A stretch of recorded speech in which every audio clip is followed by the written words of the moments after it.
Parrot TV, the voice for humanity. Hi, welcome to the New York Parrot Literary Corner. I'm Dustin Pickering, your noble and honest host. Today we have author and educator Nancy Avery Dafoe, who writes across genres and has won multiple awards for her work, including the William Faulkner William Wisdom Creative Writing Competition in Poetry in 2016. She won first place in the International Short Story Competition from New Century Writers and first place in prose poetry from the Soul Making Literary Competition, among other awards. Dafoe also has 11 published books, with her 12th book coming out in September of 2022. Thank you for joining us today, Nancy. How are you? I'm fine. Thanks for having me on your show. It's great. So it's wonderful to talk to you. I think it fascinates me that you've won so many awards. So what role do you think the awards play in an author's career? Honestly, probably not a lot, except verification that what you're doing is recognized by other people as being of worth. Mm-hmm. I think the main, reason you write is to make a difference in this world of some kind. Mm-hmm. And the awards maybe help a few more people to see what you're doing. So visibility is basically like a little recognition. I mean, maybe does that ever spur your creative impulse a little bit? I don't think it changed your creative impulse, but it's good verification that other people recognize what you're doing has worth. It certainly helps every writer. We all need affirmation no matter what we do. Right. I think that's an excellent answer. It's interesting that you've won so many awards and you kind of have this sort of approach that they're important to you, but they're not really integral to the process. Just recognition is just what it is. It's just recognition. Just Absolutely. a little nod in the right direction. Kind of a little affirmation. Yeah. So you have a memoir called An Iceberg in Paradise. And I'm curious, you write about Alzheimer's, your mother's Alzheimer's, and that. How do you manage to portray that sympathetically? That seems like it would be a very difficult topic to approach. Well, Alzheimer's is a disease. I think there should be a lot of sympathy for anyone who has Alzheimer's, as well as caregivers and family members. Alzheimer's is a disease that has a tendency to rip families apart. Because the person with Alzheimer's not only forgets their family members and their friends, they actually forget who they are. It is devastating. And when my family went through it, I remember thinking, this can't be their end. This can't be the last word. So initially I wanted to give something back to my parents who struggled with this horrible disease. And I wanted to tell a little bit of their love story. And of course, my mother forgot who my father was for the last several years. And he ended up dying caring for her. He fell down the stairs, which was tragedy upon tragedy. Another reason I wrote the story. And then I thought, I learned so much in the process of going through it with my parents that maybe I could help somebody else who was about to go through it. And I did hear from other readers who either had Alzheimer's in their family, in extended family, or directly in their family. And they said that they thought it was very helpful. Oh, that's excellent. So it must have been a very difficult topic to write about. Did you find yourself like emotionally wrought in the process?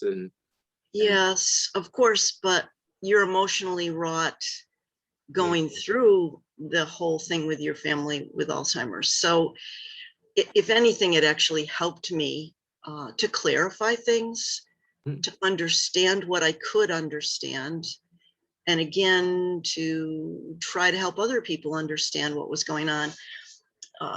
Alzheimer's still, as many people as have it, upwards of 6 million in this country, it's still not a well understood by the general population. And because it has some acting out behaviors on the part of the person with Alzheimer's, people tend to stay away from someone with a disease, and that's compounds the tragedies. Yeah, so I have written about very difficult things. I actually just finished a book about my son who died a little over a year and a half ago. Sorry to hear that. Thank you.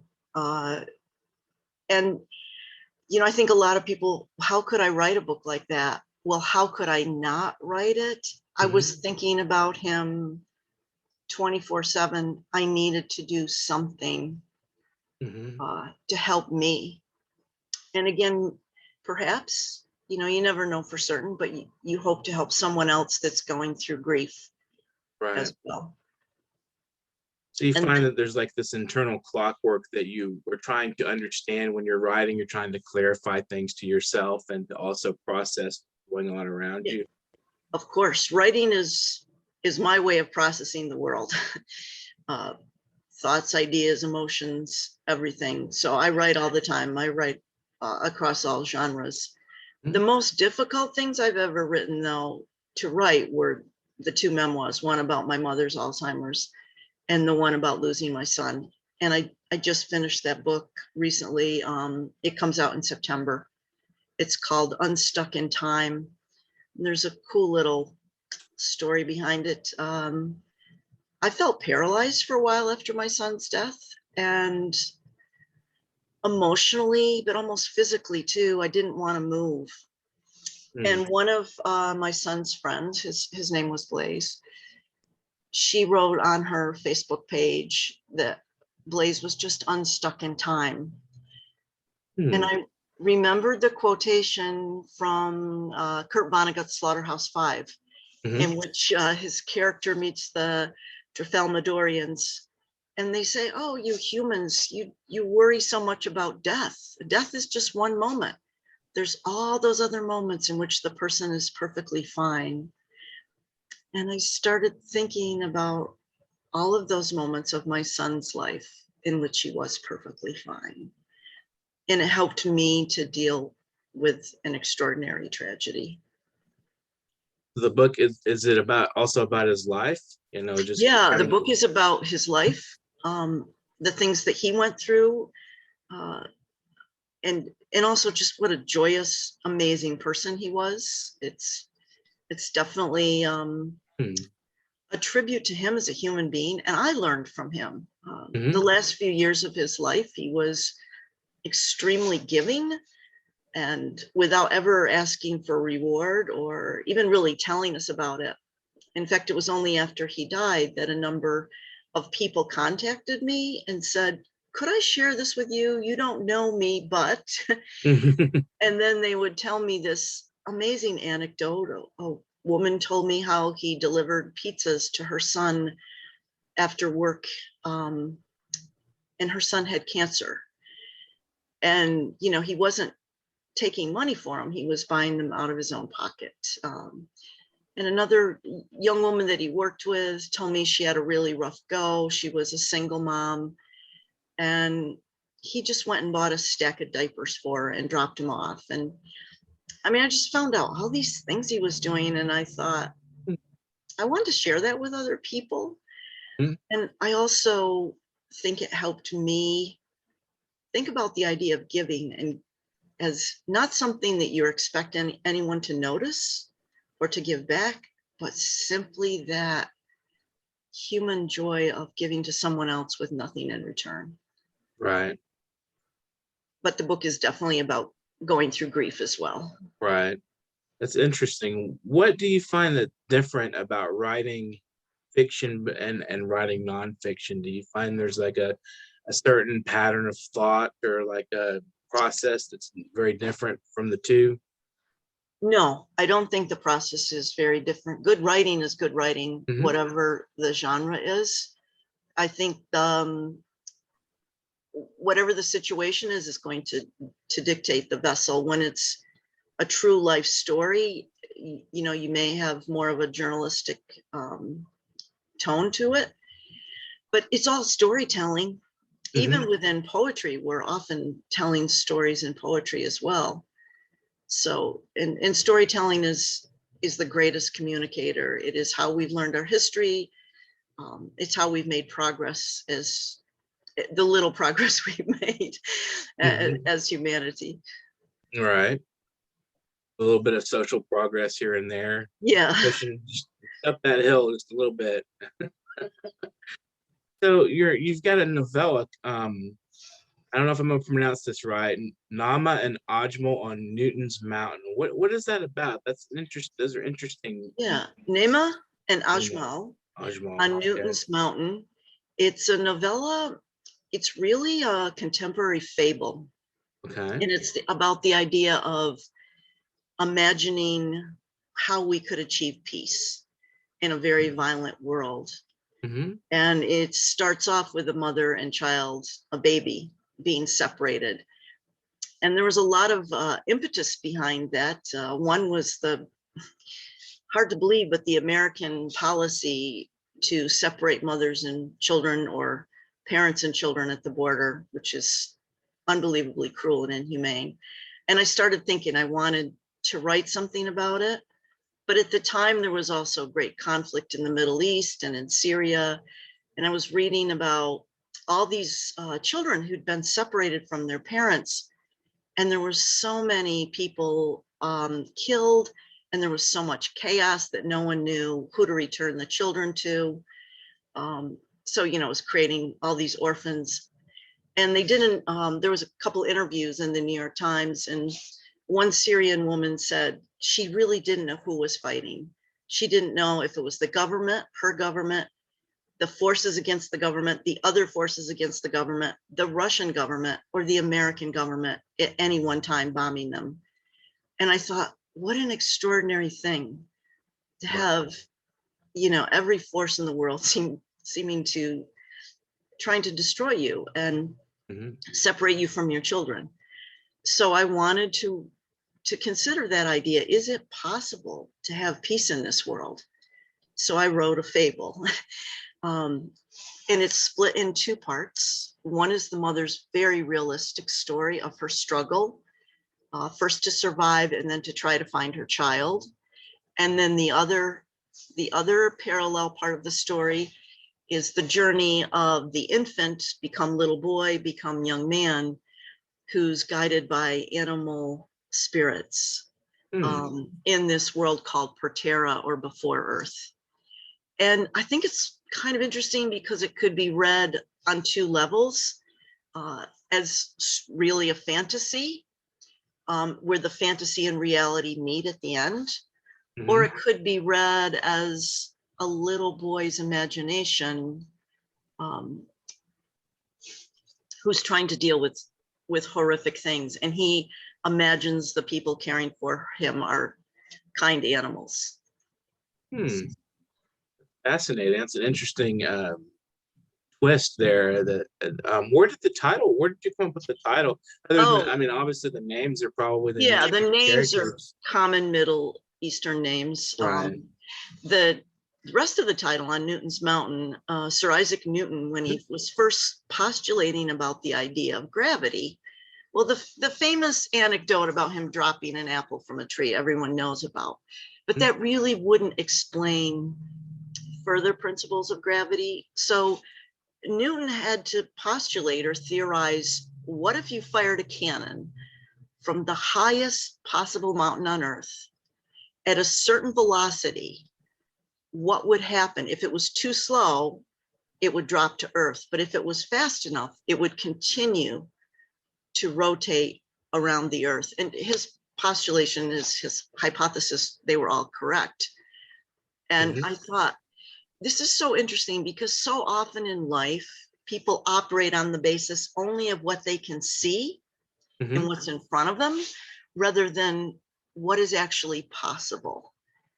So I thought, well, we don't see peace in this world, but if we can hypothesize this idea of achieving peace, and we can imagine it in a way that feels real, then maybe it is achievable. So it's essentially, this is a thought experiment. The entire novella is a thought experiment. Interesting.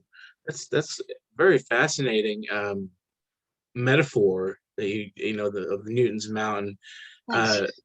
So did you read about that and just think it just sparked, and then, or were you in process of writing and that just kind of happened, or? Yeah, I actually wrote, I read about Newton's theory in another book. And I thought it was just kind of interesting. So it was kind of stayed in the back of my mind, and I kept thinking about it. And then I started thinking about writing this novella at this very fraught time. And, you know, and I lost my son. So that was another mother-child separation. And there was so much that went into it. And I also had students in school who were immigrants, and their parents were immigrants, and they had come from war-torn countries. So I was thinking about all of these things kind of converging. And this is the novella that came, I don't know, kind of dropped that line, you know, that inspiration drops out of nowhere, and then you just kind of go with it. And I was brave on this one. I'm not always brave when I write, but I think I was on this because there are very few publishers that will touch a fable. They're just not interested. But I'm very grateful that the independent publisher, Finishing Line Press, they have published 2 poetry books of mine. They're going to publish a 3rd, and they decided to publish this novella. And they've only published, this is only the 4th novella they've done. It comes out this month. Oh, excellent. I'll keep a lookout for it. So what, you know, you mentioned students and that you taught. What do you think that your students have taught you about writing in life? A tremendous amount. I'm not sure I'd be the writer I am without having learned so much from the students I taught over the years. I'm now retired from full-time teaching, although I still teach writing workshops and occasional, you know, adjunct course or something. But in high school, I was teaching in high school at the time, and it was an AP English class. And we were doing some cool writing activities in order to help students become better academic writers, better at formulating their arguments in essay form. And I remember at the end of it, they kept telling me, Mrs. Dafoe, you need to write this down. You need to write this down. You need to tell other people. They were my inspiration. So I started writing down and taking the notes and, you know, keeping track of what they did and when, and kept a record of it. And then I wrote the book. I sent it to Rowman and Littlefield, which is an education publisher, and they accepted it. So that was my first full-length book that I got published. It's called Breaking Open the Box, and it's about teaching writing. So talk about inspiration. They were behind my first book. Excellent. Do you have some writing you'd like to share with us? Yeah, sure. Okay. Well, this is a tough one. This is Unstuck in Time. Okay. This is my book about my son. And this is the one I got my author advance copy. This is the one that comes out in September. Let's see, I'll start just chapter 1. There's some introductory material before. Okay.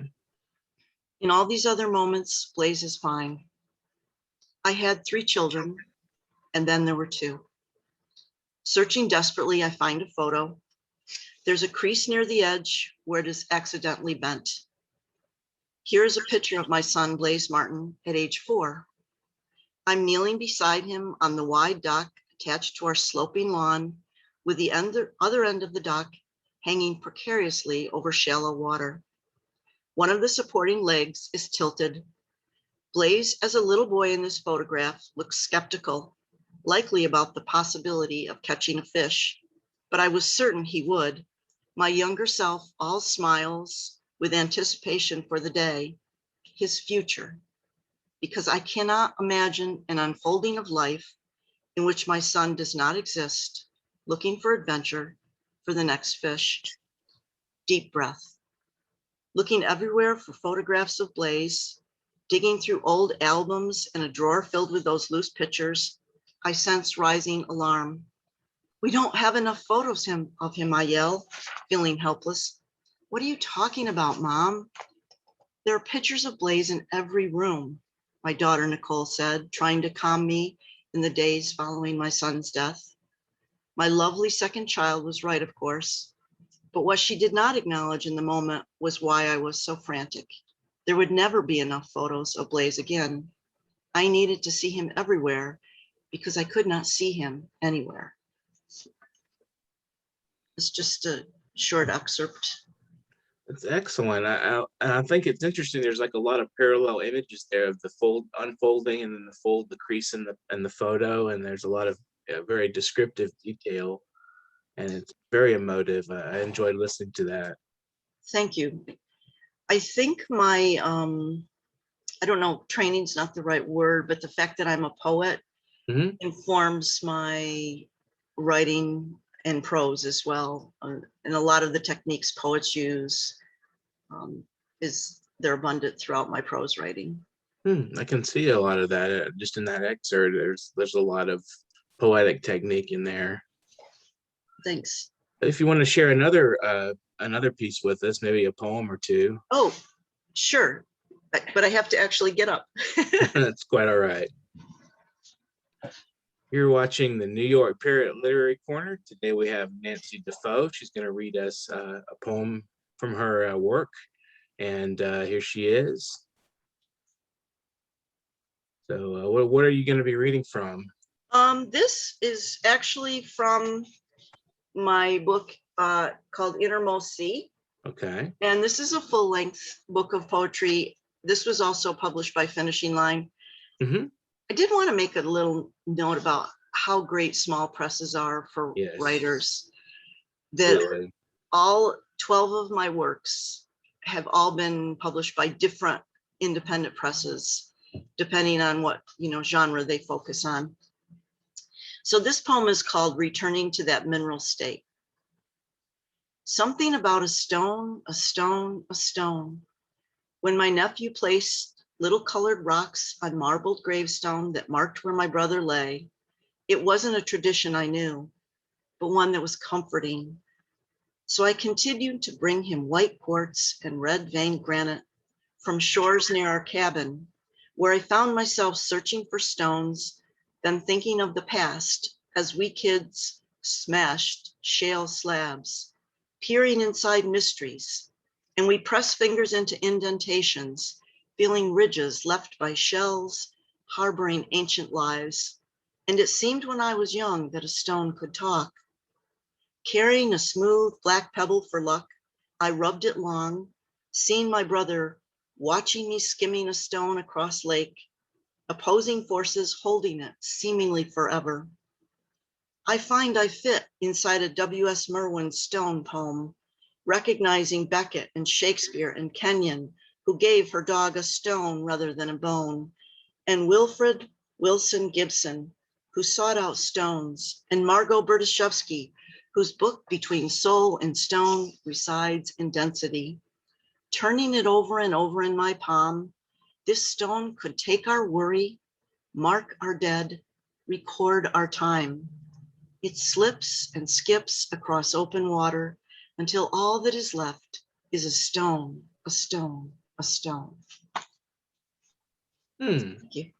There's a lot of sort of scientific language going on in that, as well as talking about, very human, just plain human aspects of memory and things going on in that poem, the events coordinated there. That was very interesting how you draw those metaphors all into one poem.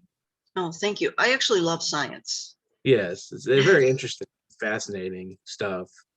So I think any writer does themselves a disservice if they're not well read in other disciplines. Mhm. So I particularly love history and I love science and Mhm. reading about it. I've actually written quite a few poems related to all of the new discoveries in our universe that Right. somehow seem hopeful So to me in much. spite of our world. There's a lot of scientific development going on in, like in quantum physics and so forth. There's just so much going on in the world that's, of the world of science and new theories being postulated. And yeah, I Yes, find that fascinating the too. thought experiment. It's the Newton thought experiment. Back to that, right. Very interesting how the human mind develops all these theoretical possibilities, and it comes to being all these different ideas, and sometimes they coalesce. That's what I find fascinating, is when you find the meeting ground between these differing ideas, and where they come together and find commonality of some kind, and then you have these broader theories. Absolutely. In fact, if you read anything on theoretical physics, you'll start noticing all of the metaphors Mm-hmm. physicists use Mm-hmm. in their descriptions and their explanations. I'm like, wow, they're right in the realm of territory of poetry. Mm-hmm. So I think that's, very interesting, because as soon as we get into really difficult concepts, we end up using metaphors or we end up using similes. And of course, that's the rich language of poetry. Right. It's a very compound experience when you deal with very complex subjects. We tend to sort of like want to relate it to something we understand a little better, and so it Absolutely. compounds it into sort of a, different, comparing realms, I guess you could say. Very interesting how that happens. I've noticed that too, and I've had friends that have mentioned that, and I'm like, I thought I was crazy thinking that. No, you're absolutely right.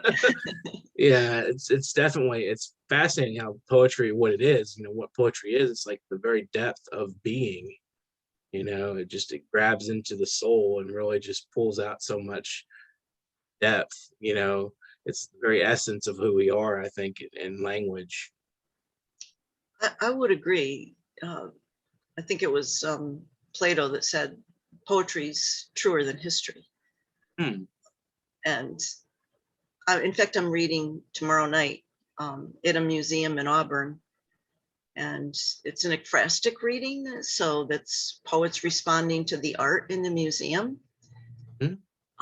So I'm always doing poetry. I'm always writing it or reading it or listening to it between other big projects like book projects. Hmm.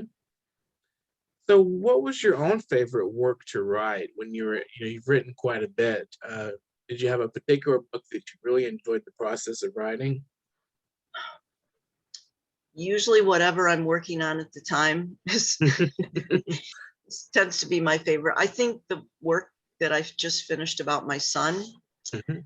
uh, as painful as it was to write, as hard as it was to write, in some ways, I think it may be my best. Mhm. Um, Hmm.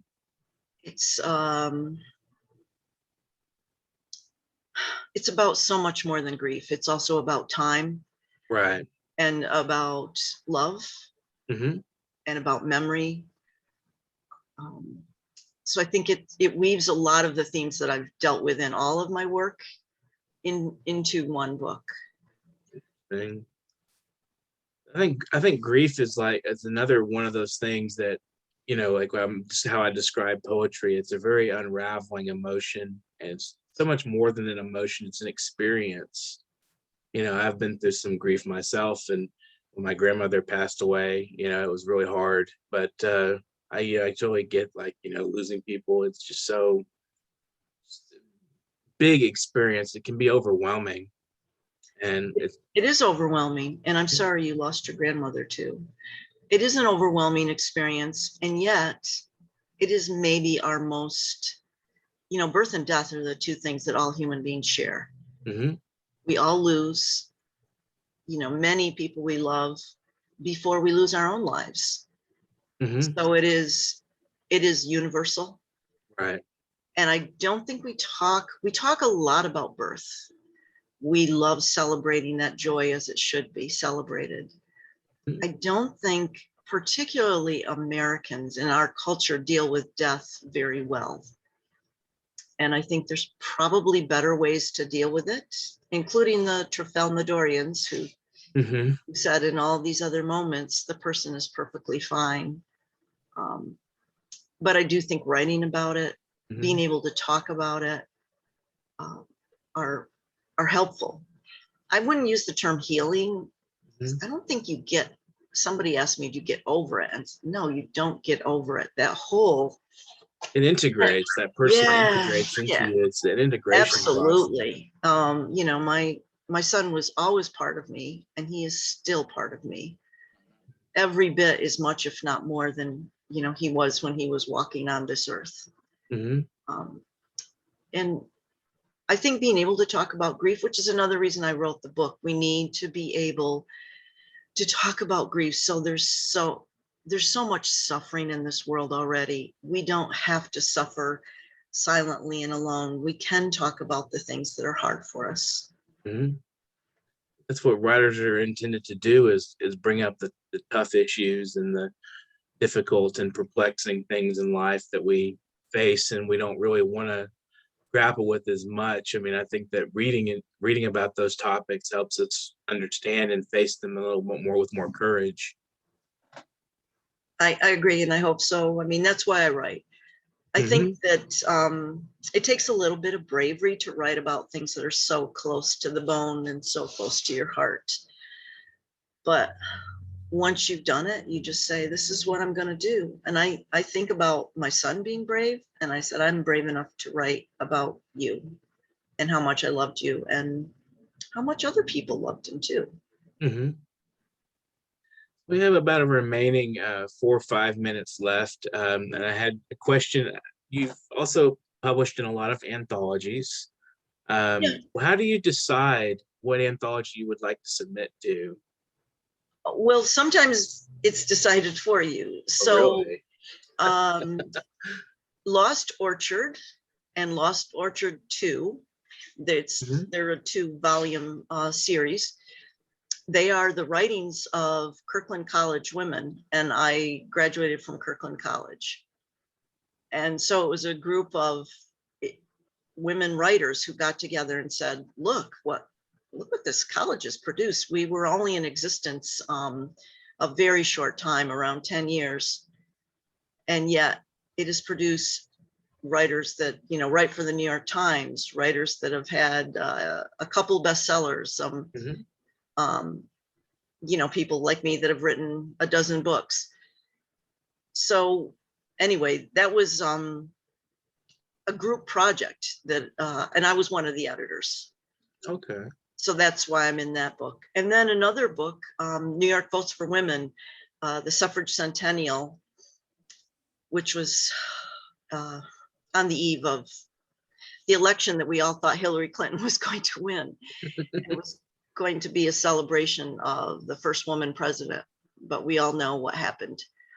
But I'm very proud of that book. And I was asked to submit something to it because someone in the area knew that I was a good writer. And so I submitted and they accepted it. And then I got to be friends with these other writers that are in the book, and the editor has become a dear friend.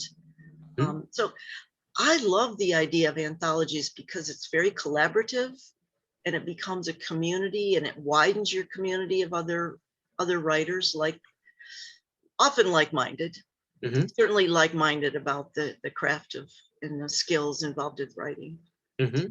Other anthologies, you know, sometimes something will come up on my email. Well, you probably know this. Once you've submitted to something, other things just kind of pop up and come into your email, and then I'll take a look and think, well, this sounds interesting. Let me see what happens.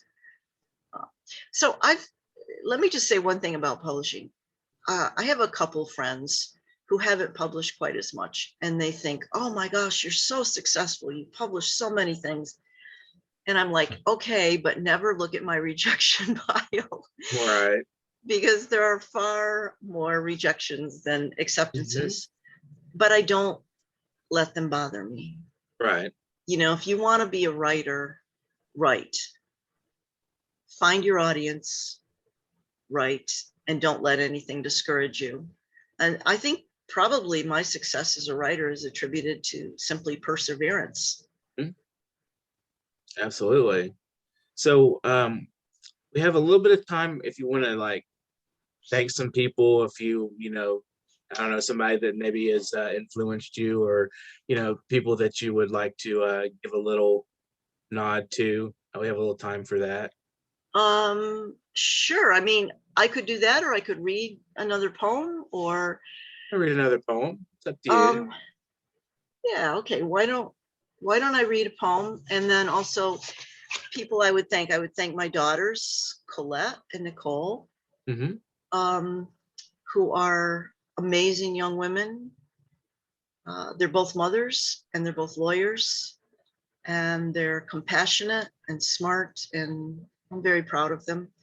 But they're my first readers. So whenever I write something, I send it to them first, and they will, give me some input. And then I'll go out into that big world and test the waters with some of the naysayers. We have just a little bit of time, so hopefully it'll be short. Yeah, and I should thank my husband Daniel too, who's he's my rock. Right.